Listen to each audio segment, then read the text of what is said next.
목 하나씩 하나씩 설명 들어갑니다. 자, 칠판 한번 봐보세요. 자, 우리가 이제 임목하고 광업재단, 공장재단 있잖아요. 자, 이것이 이제 시행 영예에 규정돼 있다. 공장재단을 먼저 할게요. 공장재단, 광업재단이 있어요. 그럼 이제 임목도 나무잖아요. 나무, 수목 일종인데, 자, 아까도 이야기했지만 등기된 수목을 임목이라 그래요.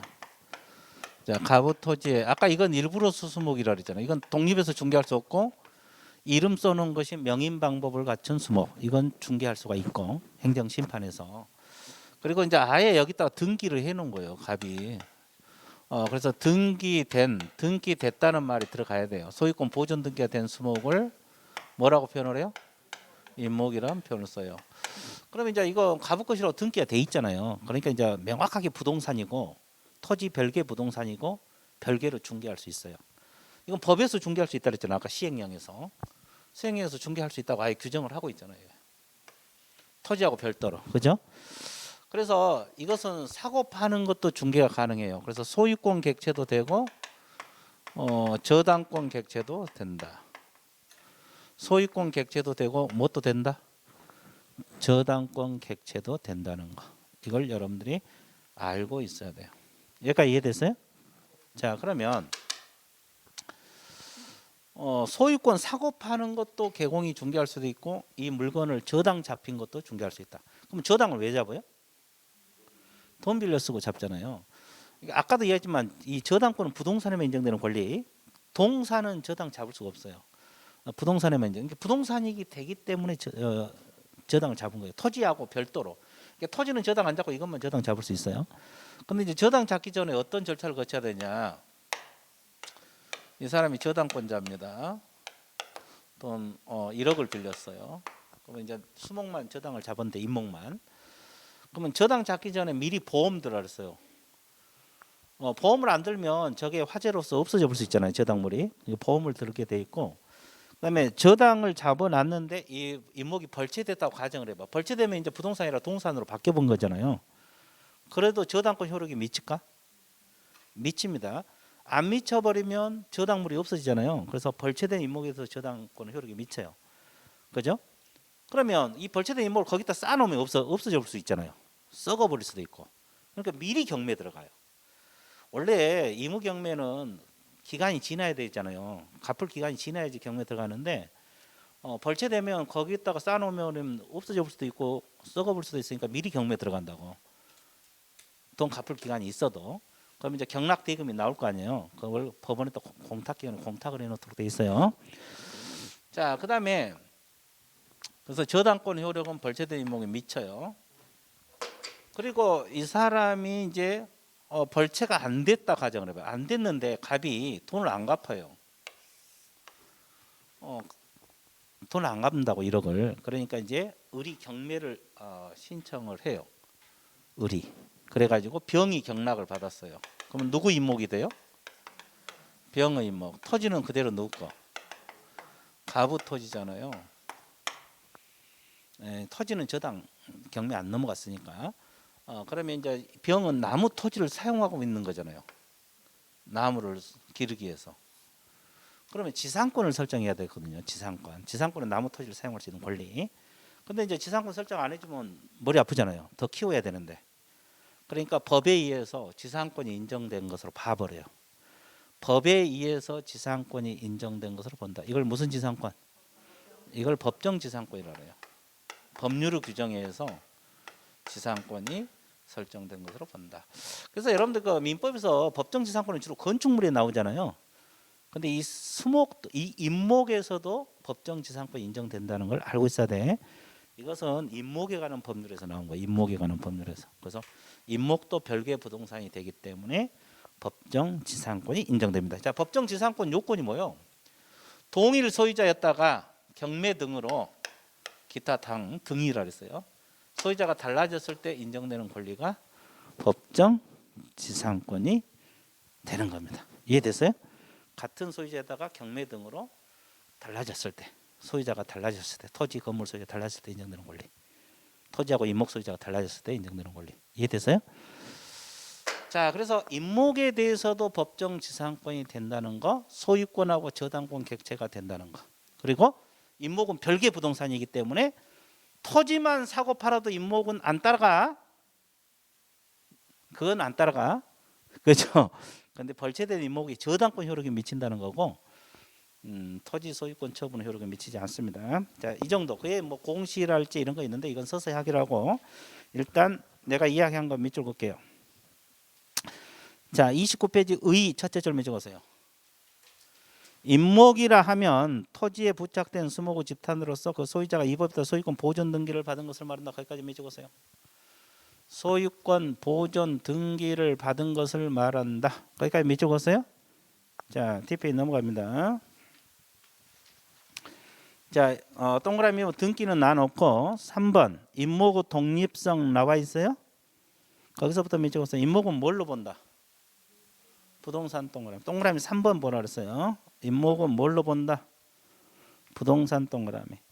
자, 임목 소유자는 토지와 분야의 임목을 양도 동그라미 저당권 목적으로 할 수 있다. 자, 양도가 사고 파는 거잖아요. 예를 들어서 그러면 넘기는 거잖아요. 그러니까 이제 이런 경우하고 저당권 목적으로 할 수 있다. 그리고 토지 소유권 지상권 처분 효력은 임목에 미친다 안 미친다?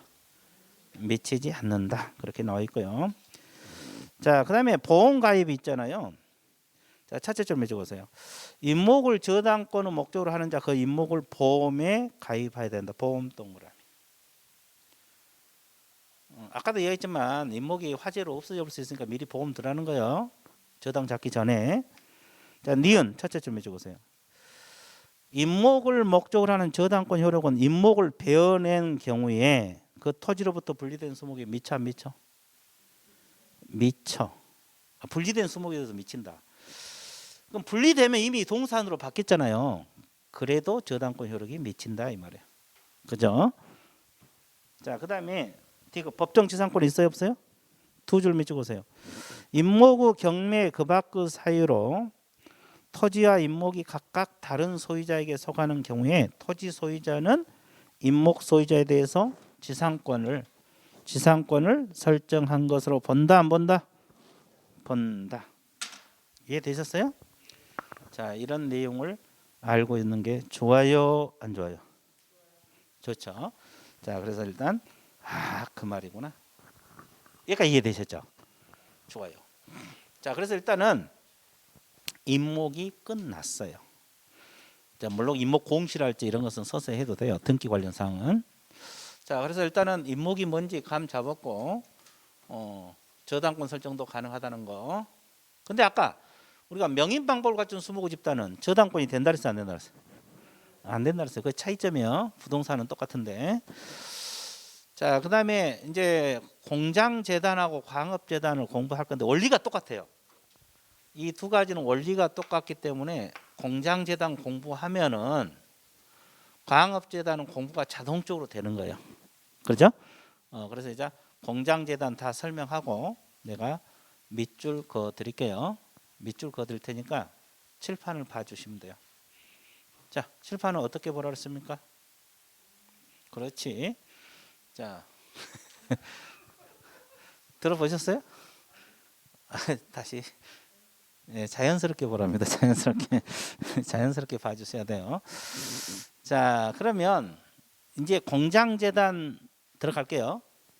자, 이거 한번 맞춰 보실래요? 이게 뭘 것 같아요, 이게?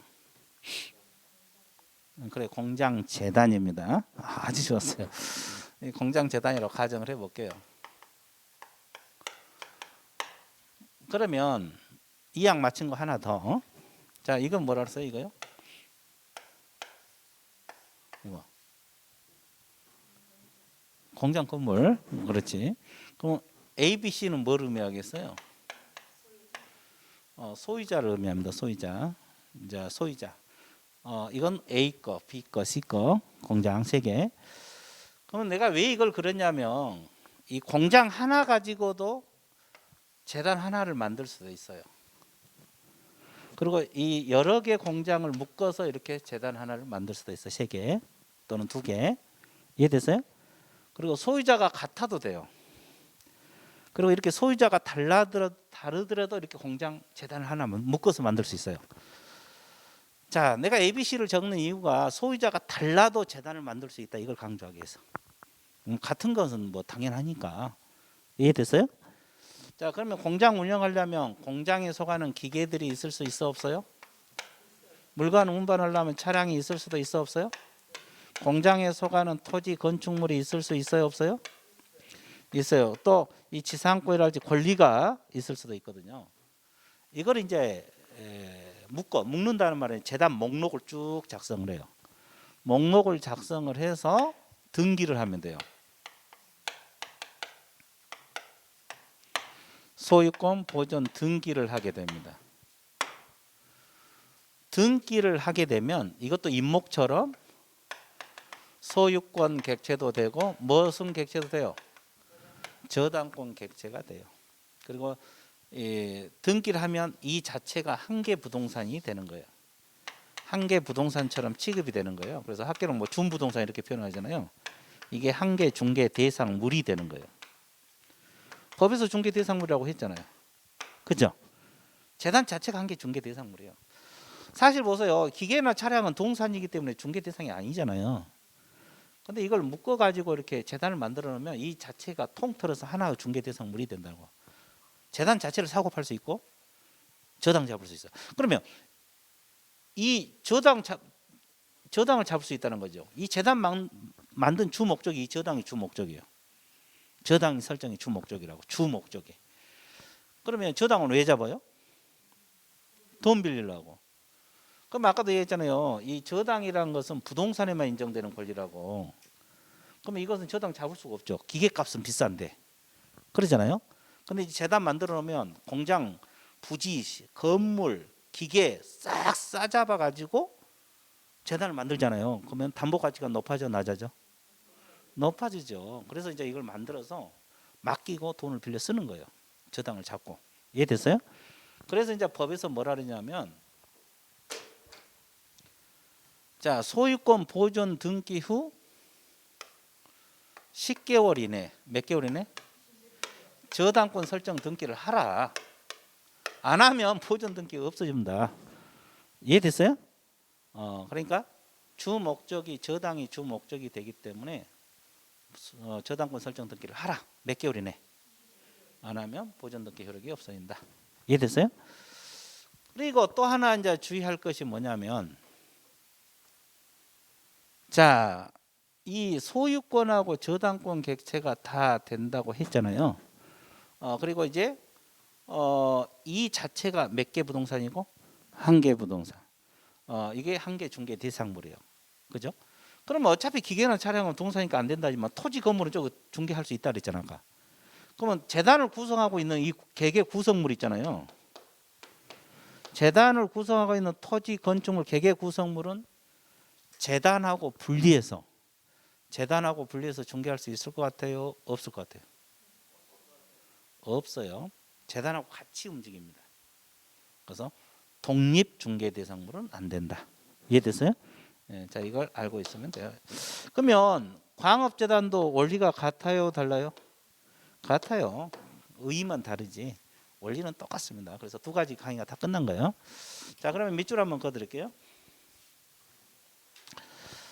공장재단 의의 두 줄만 찍으세요. 공장재단이란 공장에 속하는 일정한 기업용 재산으로 구성된 일단은 기업재산으로서 이 법에 따라서 소유권하고 저당권 목적이 되는 것을 말한다. 그렇게 나와 있어, 나와 있어? 나와 있죠. 그다음에 니은 가 세 줄만 찍으세요. 공장 소유자는 하나 또는 둘 이상의 공장으로 재단을 설정하여 저당권 목적으로 할 수 있다. 그리고 공장 재단에 속한 공장이 둘 이상일 때 각 공장 소유자가 뭐 하는 경우도 다른 경우에도 만들 수 있다. 그리고 공장 재단 구성물은 동시에 다른 공장에 속하게 하지 못한다. 이렇게 나와 있죠? 자, 그다음에 나 두 줄만 적으세요. 공장 재단은 재단 등기부에 보존 등기함으로써 성립하고 재단 소유권 보존 등기 효력은 보존 등기한 날부터 몇 개월 이내? 10개월 이내 저당권 설정 등기를 하지 아니하면 상실이 된다. 여기까지 밑줄 그었어요? 안 그었어요? 그렇죠. 자, 그다음에 다 첫째 줄. 공장 재단은 다음의 혈관 전부 일부로 구성할 수 있다. 그래갖고 A, B, C, D, E, F가 구성물들이요. 구성물 다 외울 필요는 없고 감만 잡으세요. 그래서 A하고 B하고 D하고만 좀 밑줄 그어놓을래요? A 토지 건물, B 기계기구 전봇대 뭐, D 지상권 전세권. 그러니까 이건 감만 잡으면 돼. 이걸 외울 필요는 없어요. 그러니까 토지 건물이랄지 기계랄지 권리, 전세권이랄지 지상권 이 권리도 재단을 구성할 수 있다. 이 정도만 감만 잡으세요. 이해됐어요? 예, 권리도 구성물이 될 수 있다는 정도만 알아두시면 되겠어요.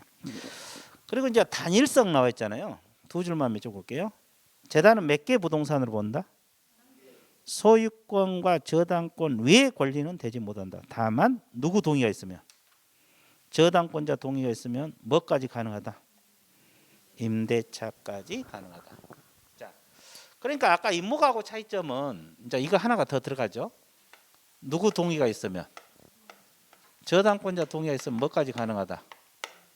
임대차까지 가능하다. 이거 하나만 더 추가되는 거잖아요. 자, 그 정도만 밑줄 그어 놓으시면 되겠어요. 이제 나머지는 나눌거요. 자, 이 정도만 정리하면 돼요. 그리고 이제 광업재단도 똑같아요. 의의만 다르지. 왜냐하면 공장재단 규정을 준용하도록 되어 있거든요. 법 규정을 준용하도록 되어 있기 때문에 똑같습니다. 그 정도 해서 끝났어요. 그러면 이제 우리가 중개 대상물을 뭘 공부를 했냐면, 자 보세요. 토지, 건축물, 그 밖에 토지의 정착물, 또 임목, 또 광업재단, 공장재단을 공부를 했어요. 그러면 이제 오른쪽 33페이지 제목 한번 읽어보세요. 뭐라고 나왔어요? 중개 대상물에 의한 요건이 있어 없어? 있죠. 그러면 이 6가지라고 해서 무조건 중개가 다 되는 게 아니고 2가지가 더 충족이 돼야 된다. 그 2가지가 첫 번째가 양가를 1번 뭐라 그랬어요?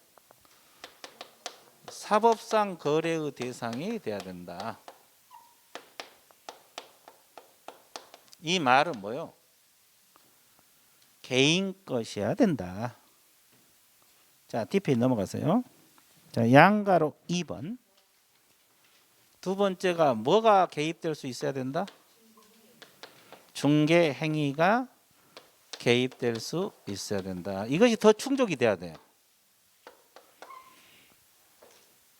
자, 이것이 더 충족이 돼야지 이제 완벽하게 중개 대상이 되는 거예요. 그러면 토지 건물이라도 사법상 거래 대상이 되지 않으면 중개할 수 없다는 소리예요. 이해되셨어요? 토지 건물이라도 사법상 거래 대상이 되지 않으면 중개할 수 없다는 소리예요. 그러면 여기서 이제 뭐 사법상 거래 대상이 된다는 말은 개인 것이어야 된다 이 말이에요. 자, 그러면 어떤 것이 개인 것이 되는 거고 어떤 것이 개인 것이 안 되는가, 이거 주의사항을 내가 한번 적어 들고 나서 교재를 봐드릴게요.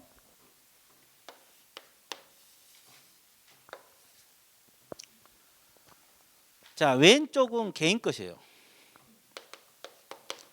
이걸 사적 소유 대상이다. 그러면 이것은 중개가 가능하다. 자, 그다음에 사적 소유 대상이 되지 않는다.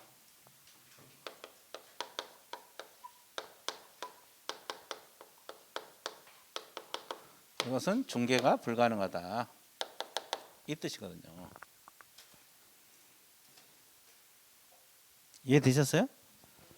자, 개인 것은 중개 대상이 되고 개인 것이 아닌 것은 중개가 안 된다. 원리가 이거예요. 그럼 어떤 것이 개인 것이 되는가? 뭐 여러분들도 토지 건물 가지고 있으면 다 중개할 수 있는 거죠. 사고 팔면. 그죠? 근데 주의할 거 딱 2가지 잡아볼게요. 일단 공법상 제한이 있는 물건들이 있어요.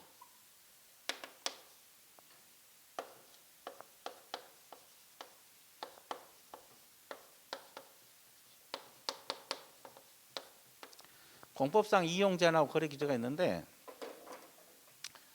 자, 우리가 공법상 이용 제한 가장 대표적인 게 뭐라 그랬어요? 이용 제한, 거래 규제 말고. 예, 그린벨트 개발 제한 구역. 가장 대표적인 개발 제한 구역이거든요. 그리고 거래 규제 가장 대표적인 게 토지 거래 허가 구역. 책에 나와 있어요. 안 적어도 돼요. 자, 이용 제한은 개발 제한 구역 이렇게 생각을 해봐요. 여러 가지 있겠지만 하나를 딱 기억을 하고 있으면 돼요. 원리는 같으니까 하나를 기억하면 되는 거예요. 그러면 개발 제한 구역 내 토지 건물 중개할 수 있겠어 없겠어? 있다 이 말이에요. 개인 것이니까. 그죠? 이용을 제한하는 것이지 거래를 제한하는 거 아니거든요. 자, 그러면 토지 거래 허가 구역 내 토지 중개할 수 있겠어 없겠어? 있다 이 말이에요. 허가 받으면 사고 팔 수 있거든요. 그럼 중개할 수 있는 거예요. 그러니까 행위 제한을 받더라도 개인 소유면 중개할 수가 있어요. 자, 그다음에 사법상 제한이 있는 물건을 중개할 수 있느냐? 있을 것 같아요, 없을 것 같아요? 있습니다. 사법상 제한 가장 대표적인 게 뭐예요? 각종 권리가 설정된 물건들이 있어 없어? 있죠. 권리. 자, 이게 뭐냐? 저당 잡힌 건물 중개할 수 있겠어? 있죠. 가압류된 건물. 전세 들어가야 전세권 설정된 거. 가정하잖아요. 안고 살 수도 있잖아요. 그럼 개공하려면 권리 분석만 잘 해주면 돼요. 그러니까 이런 권리가 설정된 물건들도 개인 것이면 중개할 수 있다 없다? 있다 이 말이에요. 이건 주의할 사항이에요. 개인 것은 다 되는 거예요. 자, 그다음에 이제 이게 문제죠. 개인 것이 아닌 거. 이것이 이제 뭔지를 이제 머릿속에 넣어놔야 돼. 개인 것이 아닌 거. 그러면 개인 것이 아니면 중개할 수 있다 없다? 없다. 그러면 가장 대표적인 게 뭐냐면 국유재산하고 공유재산이 있어요. 합해서 국공유재산이라는 말을 쓰는데, 자, 개념 잡아드릴게요. 국유재산은 누구 거? 국가 거. 공유재산은 지방자치단체. 공동소유 개념이 아니에요. 여기는 지방자치단체 재산을 말하거든요. 그러면 국공유재산은 또 이렇게 나눠져요. 행정재산하고 일반재산 이렇게 나눠집니다. 자, 행정재산은 또 어떻게 나눠지냐? 네 가지로 또 나눠져요. 어떻게 나눠져요? 공용재산, 공용재산이 있고, 공공용재산이 있고, 그 다음에 공기업재산이 있어요. 공기업. 그 다음에 보존용 재산이 있어요. 기업용 재산이라고 그러죠. 기업용. 보존용 재산이 있어요. 그럼 이제 하나씩만 원리만 알면 되니까 공용재산은 시청 정사, 뭐 경찰서 뭐 이런 거 다 끼거든요. 그러면 이건 공원 생각하면 돼요. 국립공원, 도립공원 뭐 이런 거 있잖아요. 공기업 재산 생각하면 되고, 자, 이것은 문화재 생각하면 돼요. 그러면 딱 봐봐요. 토지 건물이라도 이런 거 중개할 수 있겠어? 왜? 개인 소유가 아니니까. 근데 이제 이런 용어를 익혀야 돼요. 왜냐하면 출제자가 공용재산을 중개할 수 있냐 이렇게 질문을 던질 수도 있잖아요. 그럼 안 되는 거죠? 출제자가 공공용재산 중개할 수 있냐 이렇게 질문을 던질 수도 있죠. 안 되는 거죠. 그러면 출제자가 문화재 이렇게 질문을 던질 수도 있잖아요. 안 되는 거죠. 보존용 그래도 안 되고. 그리고 출제자가 행정재산 그렇게 질문을 던질 수도 있잖아요. 그럼 넷도 안 되니까 행정재산도 되는 거야 안 되는 거야? 안 되는 거잖아요. 그죠? 그럼 이제 일반 재산이라는 거 뭐냐면 이 국공유 재산 중에서 행정재산이 아닌 것을 일반 재산이라 그래요. 국공유 재산 중에서. 그러죠? 그러면 쉽게 말해서 공용 폐지된 시청 정사를 할지, 예, 그 말은 관공서를 안 쓴다 이 말이야. 그럼 이걸 사고 팔 때 중개할 수 있냐? 있을 것 같아 없을 것 같아? 있을 것 같아? 근데 안 되는 거예요. 왜 안 되냐면 팔 때 공개 경쟁 입찰 방식으로 처분이 돼요. 공개 입찰 시켜버려요. 그 말은 개공이 끼어들 수가 있다 없다. 그래서 안 돼. 이게 충족이 안 돼요. 일반인에게 직접 팔아본다고 중개를 해줄 수가 없는 거예요. 이해됐어요? 그래서 결국은 그러면 뭐요? 결국은 국공유재산은 된다는 거예요, 안 된다는 거예요? 그렇죠? 그러면 출제자 국공유재산 되냐 이렇게 물으면 안 되는 거예요. 행정재산 안 되는 거고, 공용재산 안 되는 거고, 시청청사 안 되는 거고. 이해됐어요? 자, 이런 건 다 안 되는 거예요. 그러니까 이게 뭐 출제자 마음이죠. 지문을 이렇게 띄울 수도 있고, 이렇게 띄울 수도 있고, 이렇게 띄울 수도 있고, 이렇게 띄울 수도 있고, 자기 마음이지, 그죠? 다 안 되는 거예요. 그 다음에 또 하나 보세요. 하천. 하천은 국가 하천하고 지방 하천으로 나눠지거든요. 이건 국가가 관리하는 거고, 지방 하천은 자치단체가 하는 거예요. 이건 안 돼. 근데 개인이 낸 하천이 사유 하천이라 그래. 사유. 이건 또 돼요. 그죠? 근데 일반적으로는 안 되는 거죠. 다 대부분 하천은 이거 국가나 자치단체가 하는 거. 됐어요? 그 다음에 또 우리가 포락지 있죠. 포락지가 뭐요? 그래서 물에 잠긴 토지죠.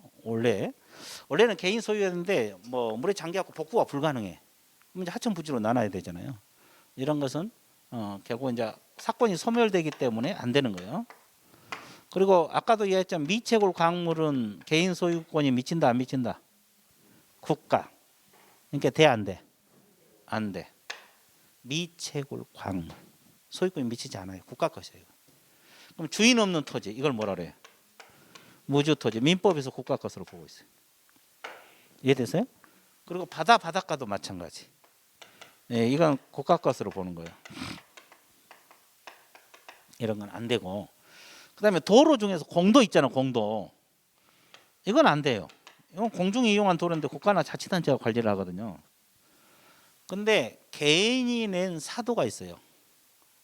개인 소유 토지에 사도가 있는데 이 도로 말하는 거예요. 도로. 이건 돼. 그럼 결론은 뭐예요? 하여튼 개인 소유는 되지만 개인 것이 아니면 안 된다 이 뜻이죠. 그럼 개인 것이 아닌 것이 이런 것이라는 것을 머릿속에 넣어주면 돼요? 안 돼요? 된다 이 뜻이에요. 이해됐죠? 예, 그리고 이제 이 정도 정리를 하고 그다음에 이거 뭐냐면 이것은 이제 아까 우리가 그 중개 개념할 때 그 밖의 권리들이 있어서 없어서 이거 이 내용도 이게 들어가 있어요. 그래서 매매 교환 임대차 상담 끼어들 수 있으니까 중개할 수 있는 거고 유치권 설정 행위는 법정이니까 안 되는 거고 법정 지상권 설정도 안 되고 기타 안 되는 권리들이 또 있어요. 이 권리들은 서서히 할 거예요. 한 바퀴 돈 다음에 그 서서히 하기 갖고 일단 끼어들 수 있어야만 된다. 그 정도만 알아두세요. 더 깊은 내용은 서서히 하기라고. 이해됐어요? 예. 자, 밑줄 그어드릴게요. 33페이지 사법상 거래의 대상이 가능할 것. 그래서 동그라미 1번 사법상 거래 대상이 되지 못한 것 나와 있어 안 나와 있어요? 기업 국공유재산 밑줄 그으세요. 자, 첫째 줄 국유재산이나 공유재산 원칙적으로 사건을 설정하지 못하고 특히 행정재산은 시효 취득이나 처분 대상도 되지 않으므로 중개 대상물이 될 수 없다. 그렇게 나와 있어요? 안 나와 있어요? 나와 있죠. 그러니까 안 되는 거고. 그리고 다만 일반 재산 동물, 일반 재산도 마찬가지. 매각 교환 대부 등에 관한 일반 재산을 처분하는 계약을 체결하면 경쟁 입찰을 붙여야 되고 입찰 방식은 개공이 개입할 여지가 없어서 중개 대상물이 될 수가 없다. 그리고 이제 밑에 색깔이 있는 부분에 국공유재산은 행정재산, 일반재산 밑줄. 행정재산은 공용재산, 공공용재산, 기업용, 보존용 재산으로 분류된다. 그렇게 나와 있어, 안 나와 있어? 나와 있어요. 그래서 이제 결국 국공유재산은 안 된다고 공부를 해주시면 되겠어요. 그리고 니은에 제목만 밑줄 보세요. 주인 없는 부동산을 무주부동산이라고 해요. 바닷가, 미채굴 광물 이런 것은 중개할 수 있다 없다? 없다. 자, 제목만 밑줄 보세요. 자, 뒷페이지 넘어가 보세요. 자, 포락지 나옵니다. 포락지는 된다고 했어요? 안 된다고 했어요? 안 된다고 했어요. 거기에 해설에 물에 잠긴 토지라고 나와 있잖아요. 그리고 이제 그 옆에다 공도 하나만 적으세요. 공도는 안 돼요. 도로를 말하는 거예요. 도로. 공도란 말은 도로를 말하는 거예요. 자, 이것은 안 돼. 근데 개인이 낸 도로를 사도라래. 이건 돼요. 공도는 안 되지만 무엇은 된다? 사도는 된다. 이렇게 정의를 할 수가 있고요. 자, 동그라미 2번을 보시게 되면 사법상 거래의 대상이 되는 것에서 이것은 개인 것이다 이 말이에요. 개인 것은 다 되는데 특히 주의할 것은 기억 제목 맺어보세요. 공법상 제한이 있는 물건들이 있어 없어? 자, 첫째 줄 토지거래 허가구역 내 토지, 개발 제한구역 내 토지 밑줄 보세요. 자, 이런 것은 토지거래 허가구역이 아까 뭐랬어요? 거래 규제가 되는 거고, 개발 제한구역이 아까 뭐랬어요? 이용 제한이라고 했어요. 이런 건 다 됩니다. 그래서 이제 이용 제한 하나, 거래 규제 하나는 기억을 하세요. 그래야지 공부하는데 편합니다. 이해됐죠? 자, 이런 것은 대. 그다음에 니은 사법상 제한이 있는 물건 첫째 줄만 적어보세요. 가등기, 가압류, 가처분 등기된 부동산, 유치권이 행사되고 있는 건물. 자, 여기서 주의할 것은 아까 유치권 성립은 안 되고 이전은 된다 그랬죠. 이것은 유치권을 묻는 게 아니라 건물을 묻는 거예요. 유치권이 잡혀 있는 건물. 이해됐어요? 이 건물 자체를 묻는 거예요. 그러니까 되는 거예요. 유치권을 묻는 게 아니라 이건 유치권이 설정된 건물을 말하는 거예요. 건물 권리 자체를 묻는 게 아니고. 그러니까 각종 권리가 설정된 것도 개인 소유면 중개할 수가 있다 없다? 있다. 그죠? 예. 그리고 이제 그 양가로 2번은 그 동그라미 1번만 밑줄 긋게요. 2번 권리는 서서히 할 거예요. 자, 그래서 기억에 보면 중개행위 대상이 되는 거 첫째 줄 매매, 교환, 임대차 되고 지상지역 전세권, 저당권 설정 이전은 된다고 했어 안 했어? 했죠? 아까 그 밖에 권리 할 때 했어 안 했어? 그래서 거기까지만 밑줄 그으세요. 나머지 권리는 서서히 할 겁니다. 니은도 마찬가지. 첫째 줄, 두 번째 줄만, 세 번째 줄까지 밑줄 보세요. 상속, 경매, 공매, 수용, 판결까지 끊어보세요. 이건 법률 규정이거든요. 법률 규정 밑줄. 법률 규정이야 물권 변동. 그럼 법률 규정 그러면 개공이 끼어들 수 있다 없다? 없다. 그래서 안 되는 거예요. 그리고 기부 체납 동그라미 점유동 이건 성질상 안 되는 거고. 그래서 중개행위 될 수 없고 유치권 성립, 법정서 성립 이런 건 안 됩니다. 그래서 환매권 행사도 마찬가지 안 되는 것들이에요. 이런 권리는 서서히 할 거고 일단 그 정도만 알아두세요. 그리고 동그라미 2번 권리는 이제 서서히 할 거예요. 이 정도 이해되셨죠? 예, 그 정도 해서 일단은 1장 파트는 마치고 쭉 넘어가 보세요.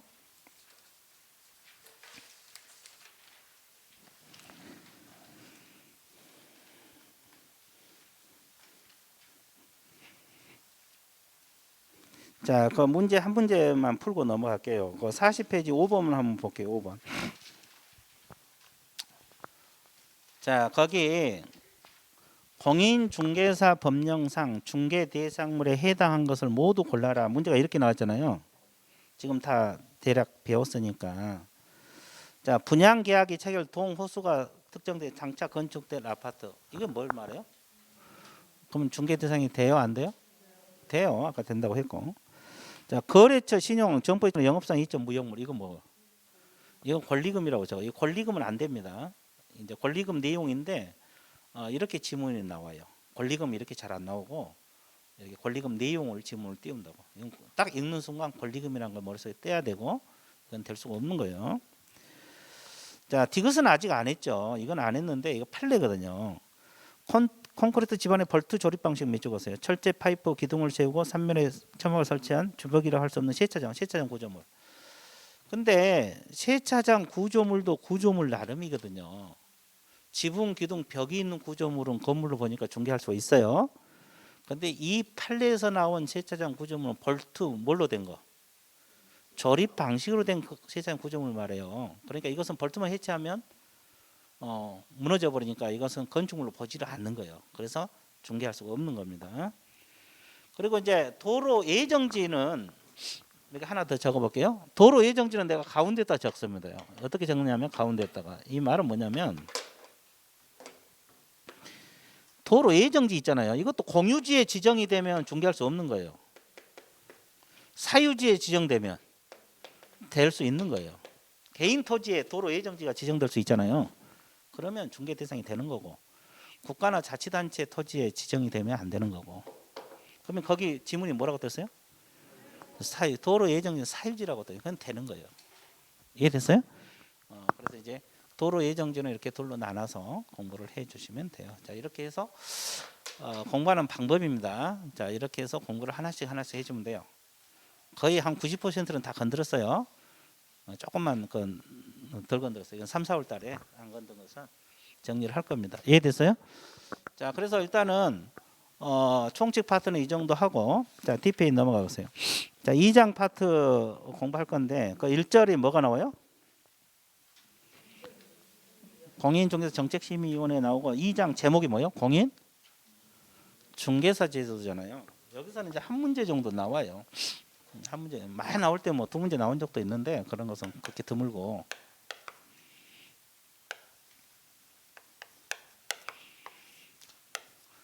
근데 이제 꼭 나온다는 거지. 매년 나온다는 거예요.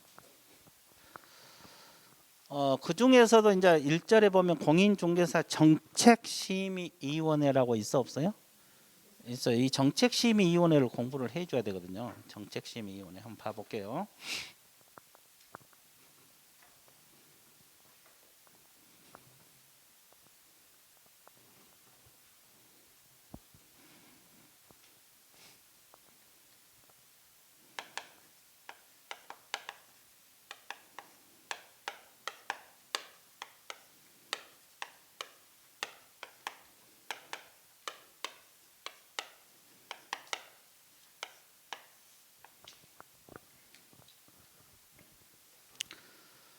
이원회라고 있잖아요. 이원회. 그러면 이원회는 말 그대로 여러 사람으로 구성됐다는 소리죠.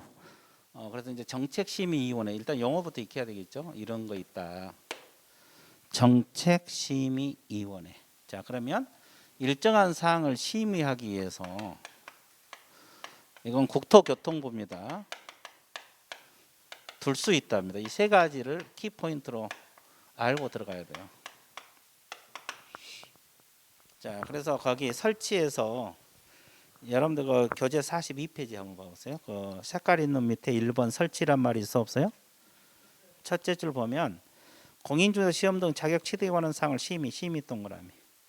자, 국토교통부 동그라미. 둘 수 있다 동그라미. 이 세 가지가 핵심이에요. 자, 한 줄이지만 대충 하면 안 돼. 이 세 단어를 반드시 기억을 하셔야 돼요. 그러면 정책심의위원회라는 것은 국토교통부에 둔다는 겁니까? 둘 수 있다는 거예요. 시험에 둔다 이렇게 바꿔서 출제하면 틀려버리고, 시도 그러면 틀려버리고, 그죠? 협회 그러면 틀려버리고. 자, 정책심의위원회는 국토교통부에 둔다요, 둘 수 있다? 둘 수 있다. 그래서 이제 한 줄이지만 이 세 단어를 정확하게 기억을 하셔야 돼요. 그래야지 점수가 나와요. 고개 끄덕끄덕하면 점수 절대 안 나온다. 그죠? 국토교통부 둘 수 있다. 한 번 딱 있고, 그래? 그러고 하면 점수 절대 안 나와. 왜? 여기다 살짝 바꿔보면 둔다라고 바꾸면 시간 지나면 다 잊어먹거든요. 이해됐어요? 자, 그래서 심의란 말, 국토교통부란 말, 둘 수 있다는 말, 이걸 반드시 기억을 해야 되고, 심의위원회 구성이 있잖아요. 구성은 자, 위원장 1명 포함을 해서 몇 명? 7명에서 11명입니다.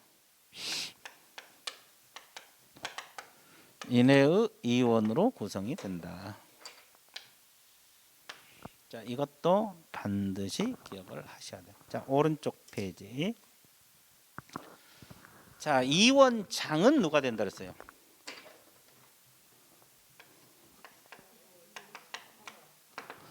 국토교통부 제1차관 밑줄 그었어요. 자, 여기도 마찬가지예요. 국토교통부 장관이 된다 그러면 틀려버리고, 국토교통부 1차관이고, 위원은 누가 임명이 초관됐어요? 국장 동그라미. 국토교통부 장관이 임명 또는 위촉. 여기서 이제 출제자가 위원장이 임명 또는 위촉한다. 이 원장이 임명 이촉한다. 이 지문 맞아 틀려? 틀리죠. 근데 상식적으로 생각하면 그게 맞는 것 같잖아요. 이 원장이 임명 이촉한다. 틀리죠. 이 원장이 누구요? 국토교통부 제1차관이잖아요. 그러니까 이 국장이 임명 이촉한다. 이 지문은 틀리지. 그러죠? 그러니까 이 원장 아니 국장이 임명 이촉한다 이게 맞고 이 원장이 임명 이촉한다면 틀려본다고. 이해됐어요? 근데 상식적으로 풀면 이 원장이 임명 이촉한다가 더 맞을 것 같잖아요. 이원이니까. 그런 게 근데 이제 국장이 임명 이촉합니다. 그래서 국장이 키포인트로 자꾸 공부를 하셔야 돼요.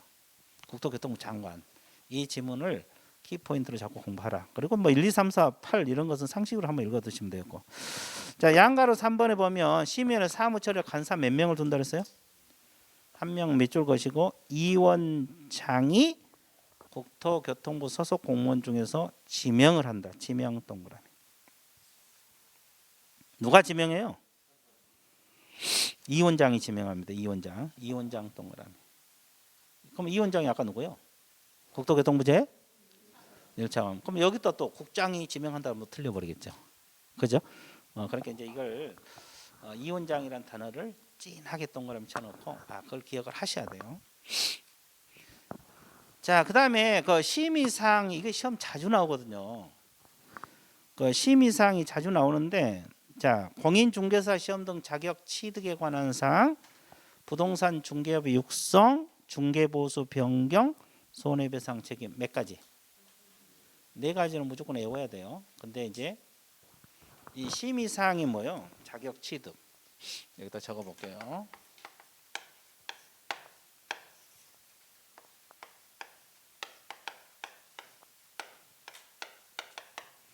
중개업 육성, 중개보수 변경, 자, 손해배상 책임 규정이라고 있어 없어요? 있잖아요.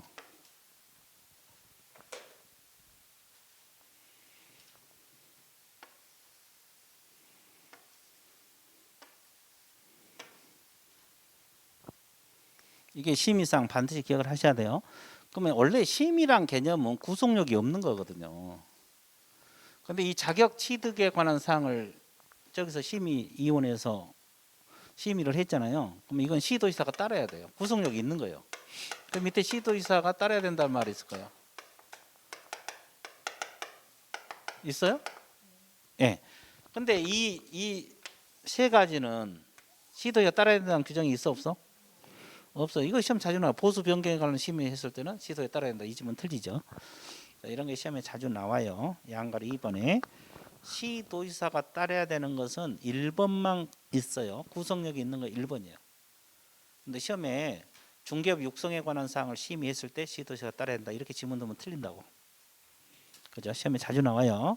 일단 공부하는 방법은 심의사항 몇 가지? 네 가지 먼저 숙지를 하시고 그리고 나서 구속력이 있는 것은 1번만 그렇다. 양가리 2번에 나와 있는 내용이잖아요. 나머지는 구속력이 없어요. 시도해서 따라야 할 의무가 없다는 거지. 이해됐어요? 예, 이런 것도 이제 시험에 자주 나와요. 자, 이원의 임기는 일단은 두 번째 줄 2년입니다. 2년. 2년 동그라미. 그리고 새로 이촉된 이원의 임기, 이건 이제 보궐 이원의 임기를 말하죠. 전임 임기은 남은 기간입니다. 전임 의원 임기은 남은 기간으로 한다. 전임 의원 임기은 뭘로 한다? 남은 기간으로 한다. 이렇게 나와 있어요? 안 나와 있어요? 나와 있잖아요. 이해되셨어요? 자, 그 다음에 양가로 2번 제목은 뭐냐면 이원의 제척 기피 회피 제도가 있잖아요. 여러분 제척 기피 회피 들어보셨어요? 제척이 뭐고 기피가 뭐고 회피가 뭐야?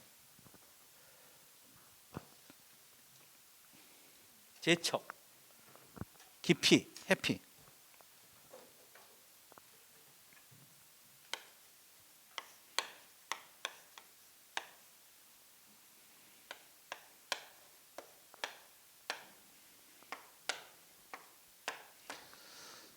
이 제척이란 말은 법률 규정에 의해서 법의 규정에 의해서 심의결에 참가하지 못하도록 아예 막는 거예요. 무슨 규정에 의해서? 법률 규정, 법에 의해서.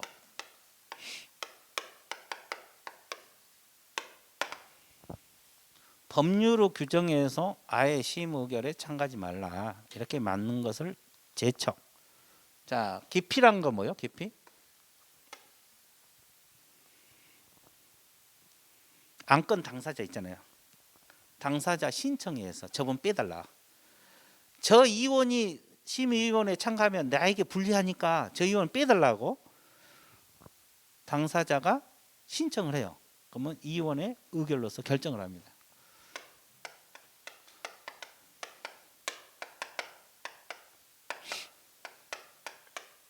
의결로 결정하는 것이 기피. 해피라는 것은 뭐예요? 본인 스스로 그만두는 거예요. 나는 친족이니까 안 돼. 그래서 본인 스스로 그만두는 거예요. 양심 있죠? 이제 본인 스스로 그만 안 두면 해촉을 합니다. 국장이 해촉시켜요. 자, 그래서 일단은 제척 개념, 기피 개념, 해피 개념을 잡았어요.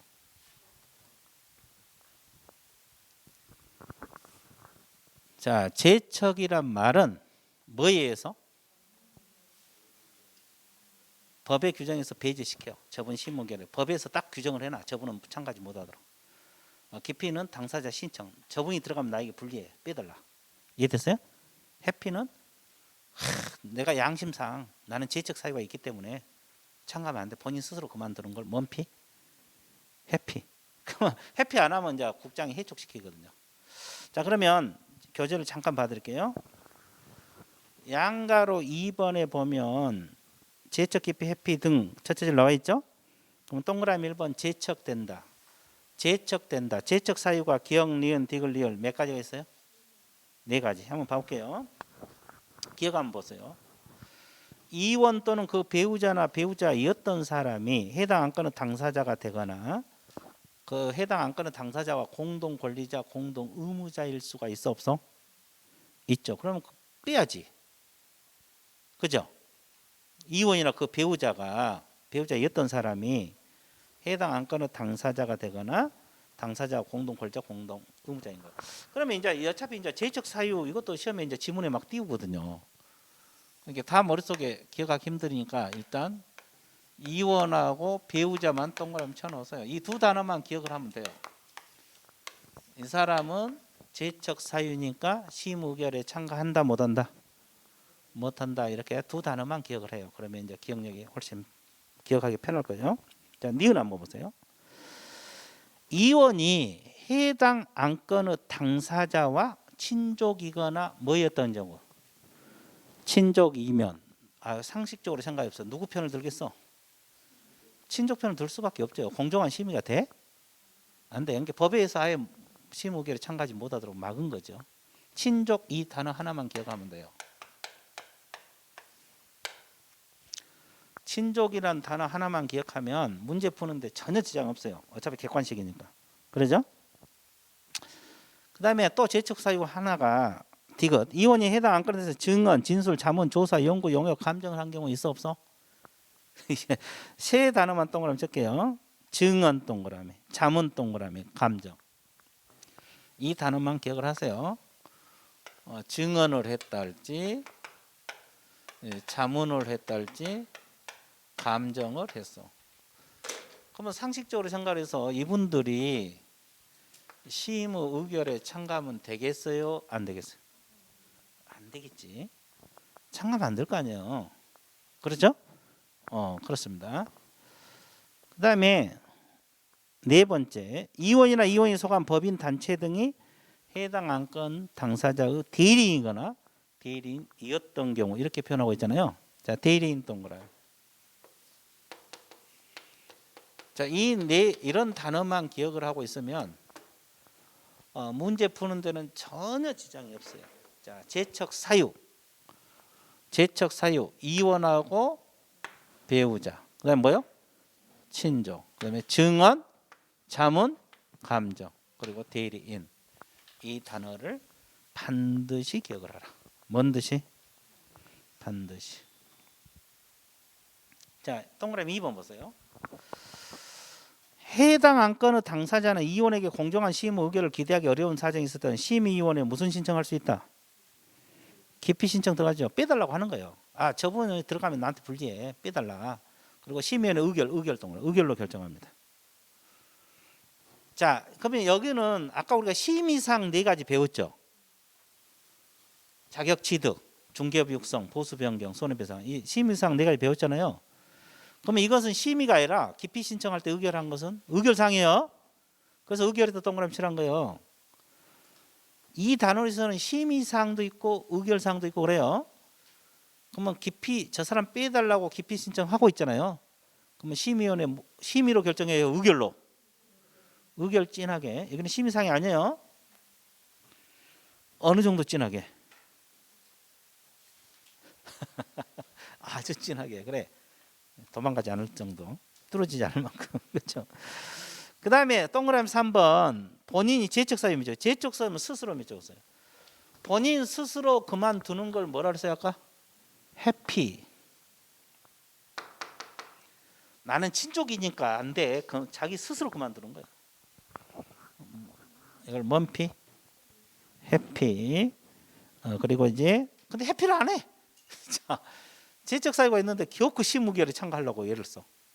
그러면 그 동그라미 국장 동그라미. 국장이 해촉할 수 있다. 뭐 할 수 있다? 해촉 그만두게 할 수 있다. 해촉 그만두게 할 수 있다. 그죠? 이촉 반대예요. 이촉 반대 개념은 해촉이에요. 이해됐어요? 자, 그다음에 그 5번 이 원장의 직무란 제도가 있잖아요. 자, 이 원장은 심의위를 대표하고 심의 업무를 총괄한다. 자, 양가리 2번 시험에 자주 나와요. 별표 쳐넣으세요. 자, 이 원장이 부득이한 사유로 직무를 수행할 수 없을 때는 이 원장이 미리 지명한 이원 동그라미. 이 원장이 미리 지명한 이원이 이 원장 직무를 대행한다. 이 원장이 미리 지명한 이원이란 단어 동그라미. 이 원장이 미리 지명한 이원이 이 원장 직무를 대행한다. 이해됐어요? 자, 그러면 여기는 왜 부위원장이 대행 안 할까? 여기는 부위원장 제도가 없어요. 그래서 그래요. 이거 이제 시험에 부위원장이 대행한다 그러면 틀려버리거든요. 여기는 부위원장 제도가 없기 때문에 이 원장 직무를 대행할 자를 이 원장이 미리 지명을 해줘요. 그 사람이 대행을 하는 거예요. 이해됐어요? 이것도 이제 알고 있어야 되고. 그다음에 운영 이 원장 회의를 소집하고 의장이 된다 그랬고, 자 오른쪽 양가리 2번 별표 치고 이것도 이제 시험에 자주 나오는데, 자 이원의 회의 있잖아요. 회의. 이원의 회의는 제적 과반수 출석으로 개의합니다. 제적 과반수 출석으로 개의하고 출석위원 과반수 찬성 의결. 자, 제적위원 몇 줄, 개의 몇 줄, 출석위원 몇 줄, 의결 몇 줄. 자, 근데 둘 다 과반수인데 개의는 제적위원이에요. 의결은 무슨 위원? 출석위원.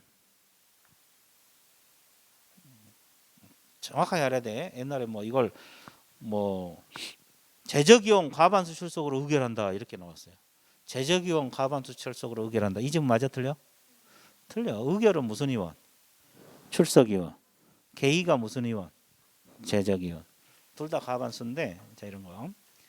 자 양가로 3번 심의 회의를 서면 개최 7일 전 적으세요. 개최 며칠 전까지 일시 장소 안건을 알려줘야 돼요. 그죠? 근데 7일 여유가 없어. 긴급하기도 하고 부득이한 사유가 있었던 개최 전날까지. 그죠? 아주 다급할 수 있잖아요. 그러면 언제 7일 기다려? 그때는 개최 전날까지 알려주면 돼요. 이해됐죠? 자, 그 다음에 양가로 4번 이 원장은 심의에 필요한 인장을 전문가에게 출석하여 의견을 듣거나 의견 제출을 요청할 수 있다. 자, 그 다음에 양가로 5번 별 붙였어요. 운영 실칙.